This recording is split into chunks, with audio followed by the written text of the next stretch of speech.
they're out of their minds. So we'll do that just before 6. Everyone will be here for dinner. Some of them will sit outside and you're welcome to too. Some will sit inside. And then we'll go around the studios at, well, somewhere between, I don't know, around 6:45, let's say. And what I should describe first, I guess, is not the past, but the present. We're in the, about 2/3 of the way through a summer that for us begins in mid-April and it ends in mid-September. We're busy all year long, but we're busiest in this time period. And during this time period, we have 100 people on campus at a time for anywhere from 2 to 3 weeks, studying in 5 different classes for most of them. And also we have some artists that are not glass artists, not people that are experienced with glass, but are very talented, creative people working with glass or learning about glass for the first time, which is a very interesting program. I would say that among the 100 people, I was describing this earlier to Peter Bowles, 50 of them I would call the undergraduates. They're people that are specifically in one of the 5 classes that are being taught. And they're anywhere from total beginners to top professionals.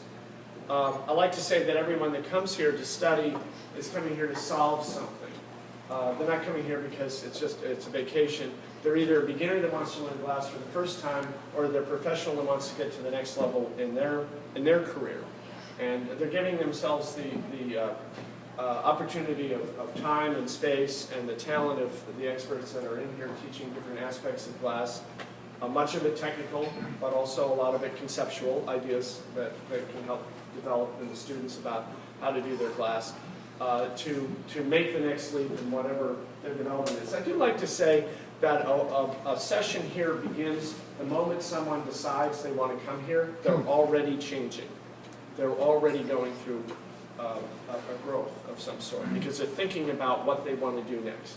Then you can think of this moment as the catalytic shift moment where they're moving from the idea of changing to actually enacting the change. And then the workshop or the experience continues long afterwards, sometimes mostly for a lifetime.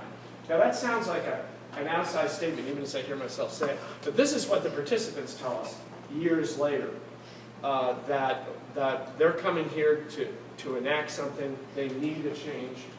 And by the way, I'm amazed how well people hold it together here, because they're really in a very vulnerable state. I mean, they're making an admission to themselves that something needs to shift, and they're trying out different things. This is not a production mode place. This is a place where people try new ideas because they need to. They have to. It's an imperative for them. They've made that decision.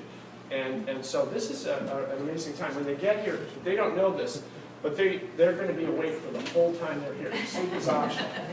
Now the food's good, so that kind of helps, but they're really trying to get fully satiated with everything they can out of everything that's going on here, not just whatever they're focused on in the particular course they're taking, the particular project they're undertaking, but in everything else going on.